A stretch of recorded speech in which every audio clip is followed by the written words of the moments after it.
The vast emptiness of space stretched before the Terran Dawn, Earth's most advanced flagship. Admiral James Stone stood on the bridge, his weathered hands clasped behind his back as he watched the stars through the massive viewscreen. The ship, along with its fleet of 5 other vessels, represented humanity's first real venture into deep space. "Admiral, we're picking up unknown signals," reported Officer Tom Wilson from his station. His fingers danced across the holographic controls, bringing up detailed scan results. "They're definitely artificial, and they're heading straight for us." Stone nodded calmly. After 20 years in space, very little surprised him anymore. Battle stations, but keep weapons powered down. "Let's not start a war on our first day out here." The bridge crew responded with practiced efficiency. Red warning lights pulsed silently as crew members took their positions. The unknown vessels appeared on their screens. 3 sleek, purple-hulled ships that moved with impossible grace. "They're hailing us," Wilson announced. "Put them through," Stone ordered, straightening his uniform. The main screen flickered to life, revealing a tall, blue-skinned alien with multiple eyes and ornate clothing. Its voice came through the translator with a mechanical tinge. "Attention primitive vessels. You have entered space controlled by the Galactic Council.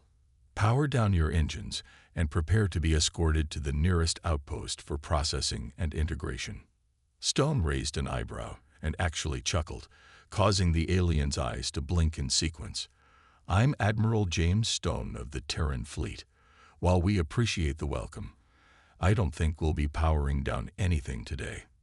The alien's skin darkened slightly. "You dare laugh at the Council's authority. Your species is unknown to us. You must submit to proper protocols and—" "How about this instead?" Stone interrupted. "You scan our ships, we scan yours, and we skip the part where you pretend to be intimidating." The alien commander sputtered, clearly not used to such disrespect. "Initiating scans now. You will see the power of Council technology and—" The alien stopped mid-sentence, its eyes widening as data streamed across its screens. Stone smiled. He knew what they were seeing. The Terran Dawn's quantum engines, crystalline computer cores, and advanced shield technology were far beyond anything they'd encountered. Their weapons remained powered down, but the energy readings alone would tell them everything they needed to know.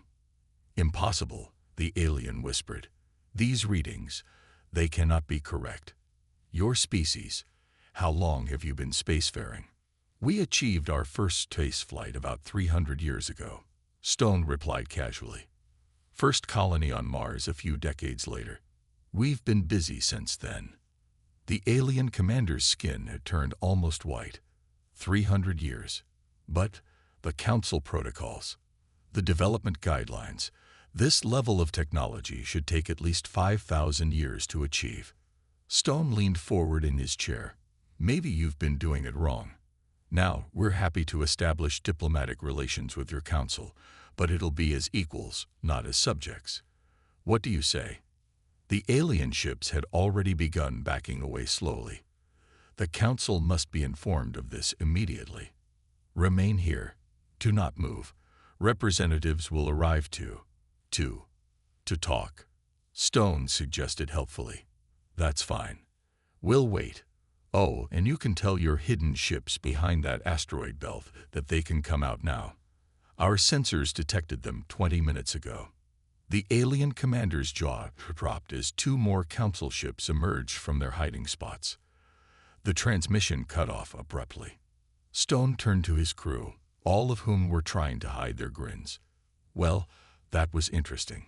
Officer Wilson, send a message back to Earth. Tell them first contact has been established, and it's going to be a very interesting conversation." As the message was sent, Stone couldn't help but smile. Humanity had spent centuries preparing for this moment, advancing their technology at a pace that would have terrified most species.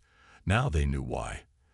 The galaxy, it seemed, needed a shake-up, and humans were just the species to do it. 3 days had passed since the first encounter with the Council ships. The Terran Dawn and its fleet remained in position, their crews busy analyzing the constant stream of alien communications they were intercepting. The space around them had become increasingly crowded as more council ships arrived to observe the human fleet. "Admiral," Officer Wilson called out, "a large ship just dropped out of faster-than-light travel. It's huge." The massive vessel that appeared dwarfed everything else in the area. Its surface gleamed with golden metal, and ornate patterns decorated its hull. The ship was clearly designed to impress. "Another hail coming in," Wilson announced. "This one's different. They're using some kind of enhanced transmission." The main screen lit up to show a group of different alien species seated in what looked like a luxurious meeting room. Their spokesperson, a tall being with silver skin and flowing robes, stepped forward. "Greetings, humans. I am High Speaker Reed of the Galactic Council. Your presence has caused quite a stir among our members. We request the presence of your leaders aboard our diplomatic vessel." Admiral Stone exchanged looks with Ambassador Anna Wright, who had arrived from Earth the previous day. She nodded slightly.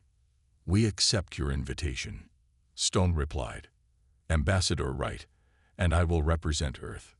The journey to the council ship was tense. As their shuttle approached the massive vessel, Wright studied the data pad in her hands. "Something isn't adding up," she muttered. "Their technology, it's all so uniform. Every species seems to be developing at exactly the same pace." Their shuttle landed in a massive docking bay. As they stepped out, both humans noticed how the alien crew members backed away, their body language showing a mix of fear and curiosity. An alien official hurried up to them, its four arms moving in complex patterns. "Please follow me. But first, you must wear these safety suits. Your rapid development has made many species nervous." Stone and Wright exchanged amused glances, but accepted the thin, transparent suits. As they walked through the ship's corridors, they overheard fragments of conversations their translators picked up. "Developing too fast. Dangerous and uncontrolled. Broke all the safety protocols." They were led to a waiting room with a large window showing the stars. A holographic display showed various alien ships, all built to similar designs despite coming from different species. "Notice how they're all the same," Wright whispered. "Every ship follows the same development pattern. It's like they're all reading from the same instruction manual." A small alien with bright red fur approached them nervously. "Is it true?" it asked quietly, looking around to make sure no one was listening. "Did your species really develop quantum computing before mastering fusion power?" "Actually, we developed them at the same time," Stone replied, "along with AI assistance and genetic engineering. Why waste time doing things one at a time?" The alien nearly fell over in shock. "All at once. But the Council's development protocols clearly state that each technology must be mastered in sequence. The risks of parallel development are too great." Wright leaned forward. "And who decided these protocols? Who benefits from keeping species developing at such a slow pace?" Before the alien could answer, the doors slid open. "The Council will see you now," announced a tall guard. As they walked toward the council chambers, Wright whispered to Stone, "They're terrified of us, but not because we're dangerous. We're proof that their whole system is unnecessary." Stone nodded. Earth achieved in 3 centuries what they forced others to spend thousands of years doing. No wonder they're scared. The massive doors to the council chambers opened, revealing 12 elegant alien beings seated in a semicircle. Each one represented a different elder race of the galaxy. The humans stepped forward, their backs straight, their expressions confident. The show was about to begin, and humanity was ready to flip the galaxy's power structure on its head. The council chambers were a sight that would have impressed anyone else. Golden walls reached up into darkness, and floating lights danced in the air. The 12 council members sat on tall chairs that made them look down on visitors. It was all designed to make others feel small. Admiral Stone and Ambassador Wright weren't impressed. "You will bow before the council," announced a tall guard with scales that shimmered like oil on water. "No, we won't," Wright replied simply. She stood straight, her hands clasped behind her back. Earth doesn't bow to anyone. Shocked whispers filled the chamber. Stone fought back a smile as he watched several council members shift uncomfortably in their seats. The head counselor, a being with crystalline skin that caught the light, leaned forward. For 50,000 years, we have guided the younger races of this galaxy. We have prevented wars, stopped disasters, and ensured safe development for all species. You mean you've held them back? Wright interrupted. The chamber fell silent. No one interrupted the council. Ever. You dare, began another counselor, their feathers rising in anger. Yes, we dare. Stone stepped forward. We've studied your ships, your technology, your development protocols.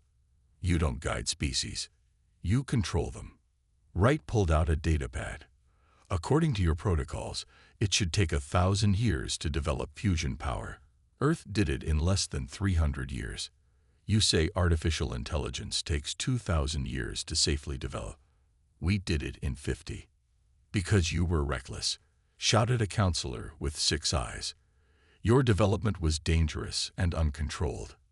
Was it? Stone asked calmly. He pressed a button on his wrist computer. A hologram appeared in the center of the chamber, showing Earth's cities, its space stations, its colonies on other planets. Does this look like the result of reckless development to you? The council members stared at the images. Cities powered by clean energy. People living in harmony with advanced AI. Spacecraft that could bend space itself. But the dangers, the crystalline counselor stammered. The protocols exist to prevent catastrophic advancement, to stop species from destroying themselves. Wright walked forward, her footsteps echoing in the quiet chamber. No. The protocols exist to keep other species dependent on you, to make sure no one advances enough to challenge your power. How dare you? The 6-eyed counselor stood up. We have maintained peace for 50,000 years. You've maintained control, Stone corrected. There's a difference. He pressed another button, and new images appeared. The same designs repeated across different species ships. The same technologies developed in the same order, taking the same time, across thousands of worlds. Look familiar? Wright asked. Every species following the exact same path, moving at the exact same pace, never innovating, never trying something new, never asking why. The council chamber erupted in argument. Some counselors shouted in anger, others whispered urgently to each other. A few simply sat in shocked silence. We developed AI, genetic engineering, quantum computing, and space folding technology, all at the same time. Stone announced over the noise. We let them work together, build on each other. And guess what? We didn't destroy ourselves. We grew stronger. This is unacceptable, the head counselor declared, standing up. You will submit to our protocols. You will disable your advanced technologies. You will accept our oversight. Or what? Wright asked quietly. The chamber fell silent again. What will you do? Use your ships that are centuries behind ours. Your weapons that can't touch our shields. Your eye that can barely think for itself. Stone stepped forward to stand beside her. We're not here to submit to your protocols. We're here to tell you that things are about to change. The council members looked at each other nervously. For the first time in 50,000 years, they faced something they couldn't control. And it terrified them. Humanity had arrived on the galactic stage, and the old rules no longer applied. The council chambers had grown colder. The floating lights dimmed, casting long shadows across the golden walls. The head counselor's crystalline skin had lost its shine, now looking dull and clouded with worry. You leave us no choice, the head counselor announced, trying to sound firm despite his shaking voice. The council hereby orders Earth to disable all advanced technology within 7 standard days. Refuse, and you will face the combined might of the council fleet. Admiral Stone looked at Ambassador Wright and did something that shocked the council even more than their earlier defiance. He laughed. I was wondering when we'd get to the threats, Stone said, pulling up a new hologram. This time, it showed a complete map of Council space, including all their defense stations and hidden fleet positions. "Let me save us all some time." The Council members stared at the map in horror. A six-eyed counselor jumped to his feet. "How did you get this? These are our most secure military secrets." "Secure?" Wright raised an eyebrow. "Your encryption was outdated by Earth standards 200 years ago. Our ships mapped your entire defense network while you were busy being shocked by our existence." Stone zoomed in on different sections of the map. "You have 47 major fleet bases, 12 supposedly secret shipyards, and 322 defense platforms. Did I miss anything?" "The human ships must be destroyed immediately," shouted a counselor with metallic scales. He pressed a button on his chair's arm. "All fleets converge on the human vessels. Now." Wright pulled out her data pad calmly. "You mean these fleets?" She displayed images of Council ships, all sitting dead in space, their engines dark. "We shut down their power systems 10 minutes ago. Don't worry. Life support is still running. We're not monsters." The chamber erupted in chaos. Council members shouted orders into their communicators, only to receive the same response. Nothing was working. Centuries of unchallenged power were crumbling before their eyes. "This is impossible." The head counselor's voice cracked. "No species could advance this quickly. You must have had help. You must have stolen technology from someone." "No," Stone replied firmly. "This is what happens when you let people think for themselves. When you don't restrict them with artificial limitations. When you let them try, fail, learn, and grow." Wright stepped forward, her voice carrying across the panicked chamber. "Earth's children have already surpassed your mighty fleet. But we didn't come here to conquer. We came here to wake you up." She gestured to the other aliens in the chamber, the guards, the servants, the younger race representatives who watched from the shadows. "Look at them. Look at all the species you've kept in chains. Not physical chains, but mental ones. Rules, protocols, limitations, all designed to keep them dependent on you." Stone walked to the center of the chamber, looking each council member in the eye. "Here's our ultimatum. Change, or become irrelevant. The galaxy is about to evolve, with or without you. You cannot do this." The metallic-scaled counselor shouted. "We are the council. We have ruled for 50,000 years. And maybe that's 50,000 years too long," Wright replied. She turned to address the other aliens in the chamber. "How many of you have had ideas that broke protocol? How many have wondered why you couldn't try something new? How many have looked at the stars and thought, there must be a better way?" The room grew quiet as her words sank in. Several younger race representatives stepped forward, hope beginning to show in their expressions. "The time of protocols is over," Stone announced. "Earth is offering the new way. Free development. Free exchange of ideas. No artificial restrictions. No forced limitations." He looked up at the council members, who sat in stunned silence. "You can fight this and lose everything, or adapt and help build something better. Your choice." The revolution had begun, not with weapons, but with an idea.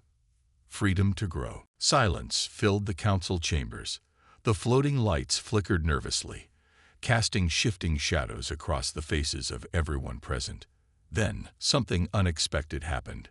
One of the youngest council members, barely a century into their position, stood up. Unlike the others in their ornate robes, this one wore simple clothes. Their green skin seemed pale, but their 4 eyes showed determination. "I can't stay quiet anymore," the young counselor said, their voice shaking. "The humans are right. About everything." "Counselor Green." The head counselor thundered. "You will sit down and be silent." "No," Counselor Green replied firmly. "For 50 years, I've watched us hold back species that could have done amazing things. I've seen us crush brilliant ideas because they didn't follow our precious protocols." Admiral Stone and Ambassador Wright exchanged glances but remained quiet. This was better than anything they could have said. The protocols were never about safety, Counselor Green continued. They were about control, about keeping our position at the top, about making sure no one could ever challenge us. Wright pressed a small button on her collar, a signal to broadcast this confession across all council space. The truth needed to be heard. Do you know what we really do with new ideas from younger species? Counselor Green asked the chamber. We steal them. We lock them away in secret vaults. We tell the species their ideas are too dangerous, while we study them ourselves. Gasps echoed through the chamber, not from the council members, but from the representatives of younger races who stood watching. Lies, shouted the metallic-scaled counselor. These are lies spread by a traitor, and— Show them the vault, Counselor Green interrupted. Show them the Hall of Stolen Dreams. Show them what we've been hiding for thousands of years. Stone stepped forward. We already found it, he said quietly. Our AI decoded your secure databases days ago. We know about the vault beneath this very chamber. Wright nodded to one of her staff members. Suddenly, new holograms filled the air. They showed massive underground chambers filled with thousands of inventions, designs, and innovations, all taken from younger species. Every time a species came up with something that might let them advance too quickly, you took it away, Wright said. You told them it was dangerous, that it violated protocols. But really, you were just afraid. The younger race representatives began shouting in anger. Generations of their people's work had been stolen, hidden away, all to maintain the council's power. We're broadcasting this across all council space right now, Stone announced. Every species under your control is learning the truth. They're seeing what you've done. The head counselor slumped in his chair, his crystalline skin growing darker. You don't understand. If everyone advances at their own pace, there will be chaos, wars, destruction, or cooperation, Wright countered. Innovation, growth. Look at Earth. We advanced quickly, yes, but we also learned to work together because we had to. Real challenges unite people. Your fake protocols just hold them back. Counselor Green walked down from their high seat to stand with the humans. I move to dissolve the Council's power over technological development, they announced formally. Who will support this motion? One by one, representatives from the younger races stepped forward. Guards laid down their weapons. Even some of the other council members, seeing the way the wind was blowing, stood up in support. The old way is finished, Stone said firmly. It's time for something new. The truth had finally emerged, and with it, the chance for real change. The galaxy would never be the same. And somewhere in the distance, humanity's ships stood ready, not to conquer, but to help guide the galaxy toward a brighter, freer future. The news spread across council space faster than light itself. Within hours, ships from dozens of species broke formation with council fleets. Space stations declared independence. Colonies rejected council authority. A revolution 50,000 years in the making had begun. The head counselor watched in horror as reports flooded the emergency channels. The Centauri systems have declared independence. Mining Colony Block 7 has shut down council control systems. 3 more species have requested Earth's protection. Admiral Stone stood at the chamber center, watching the chaos unfold on the giant holographic displays. A message from the Terran Dawn caught his attention. Admiral, Officer Wilson's voice came through clearly. Council military forces are mobilizing in the outer sectors. They're threatening to attack breakaway colonies. The head counselor stood up, trying to look powerful one last time. Yes, our loyal forces will crush this rebellion. We will restore order. We will. He stopped talking as Stone raised a single hand. Officer Wilson, execute Program Freedom. Across council space, every single military vessel suddenly lost power. Their weapons went dead. Their engines shut down. Only life support and basic systems remained active. Ambassador Wright smiled. Did you really think we spent the last few days doing nothing? We uploaded shutdown codes to every ship in your fleet, just in case. Impossible, the metallic-scaled counselor shouted. Our ships use different systems, different codes, all based on the same protocols you forced everyone to follow. Stone replied calmly. When you make everyone use the same playbook, it becomes very easy to close that book. The chamber's doors burst open as representatives from 30 different species rushed in. They had come from nearby stations and ships as soon as they heard the truth about the council. A tall being with diamond-like skin stepped forward. The crystalline worlds formally reject council authority, they announced. We request membership in Earth's alliance. The deep space miners stand with Earth. The star nations choose freedom. The ring worlds demand independence. One by one, species that had been under council control for thousands of years declared their freedom. Each declaration made the remaining council members sink lower in their chairs. Councillor Green, still standing with the humans, addressed their former colleagues. You have two choices. Step down peacefully and help us build something better, or be removed from power. Choose quickly.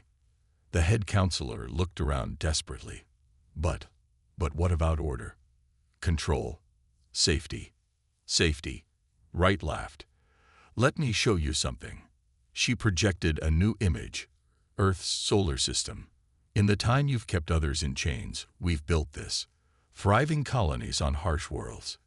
Cities in space. Power sources that could run for centuries. All because we worked together instead of following arbitrary rules. Stone nodded to his ship. Our fleet could disable your remaining forces without firing a shot, but that's not why we're here. We're offering a chance to be part of something greater. The chamber grew quiet as the council members looked at each other. Finally, the head counselor's crystalline shoulders slumped in defeat. We surrender authority, he whispered. The chamber erupted in cheers. Species that had been enemies under council rule now embraced as equals.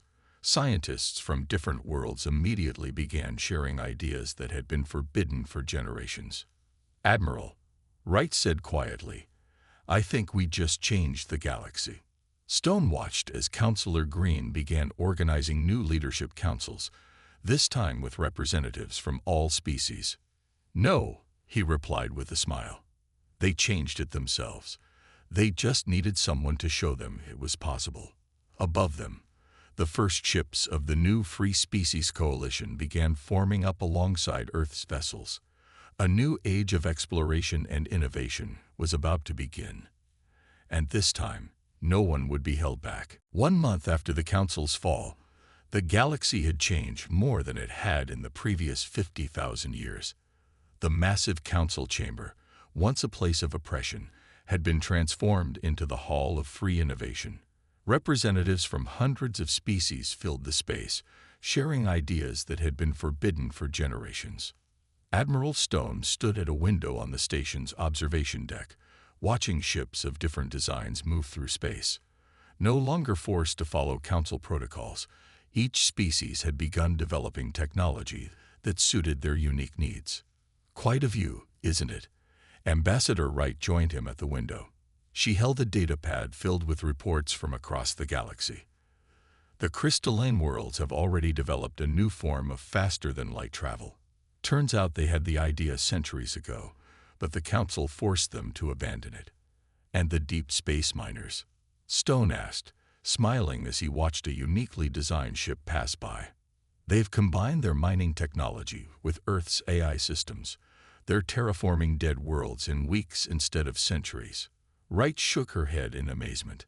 It's like watching children who've been locked in a room suddenly discover they can run. Below them, in the main hall, former council member Green was leading a technology-sharing conference. Species that had once been rivals now worked together, combining their strengths to solve problems that had plagued them for millennia. Admiral. Officer Wilson's voice came through Stone's communicator. You need to see this. The Ring Worlds just sent us their new design plans. A hologram appeared in front of them, showing a massive structure that combined technology from 20 different species. They're building educational centers, Wilson explained excitedly. Places where anyone can learn, experiment, and develop new ideas without restriction. And the former council members? Stone asked, turning to Wright. She smiled. Most of them are actually helping. Once they got over their shock, they realized they had 50,000 years of knowledge that could finally be used to help people instead of controlling them. The station's alerts chimed softly as a new ship appeared near the docking bay. Its design was like nothing anyone had seen before, a beautiful combination of organic and mechanical technology. That's from the forest worlds, Wright explained. They combine their living ships with our quantum technology. They say it can regrow damaged parts in minutes. Stone watched as more ships gathered around the station. Each one was unique, representing the freedom each species now had to develop in their own way. The old council's fear of chaos had been proven wrong. Instead of destruction, freedom had brought cooperation. Message from Earth, Wilson announced. The first Free Species University opens next week. Over 1,000 different species have enrolled to study together. In the hall below, cheers erupted as another breakthrough was announced. The Star Nations had found a way to stabilize dying stars by combining 3 different species technologies. You know what the best part is? Wright asked, watching the celebration below. We didn't have to force anyone to do this. We didn't have to conquer or control. We just had to show them what freedom looked like. Stone nodded, remembering how it all started with a simple laugh in the face of authority. Humanity's greatest strength wasn't our technology, he said. It was our ability to imagine something better. As the day ended, ships from Earth arrived carrying more scientists, engineers, and dreamers ready to work with their galactic neighbors. The old council's mighty fleets had been transformed into exploration vessels, their weapons replaced with scientific equipment. The galaxy had awakened from its long sleep, and the future was brighter than anyone had imagined. In just 1 month, species had achieved things that the council had claimed would take thousands of years. And somewhere in the great void of space, new voices joined the cosmic conversation, free at last to reach for the stars in their own unique ways. The age of protocols was over. The age of freedom had begun.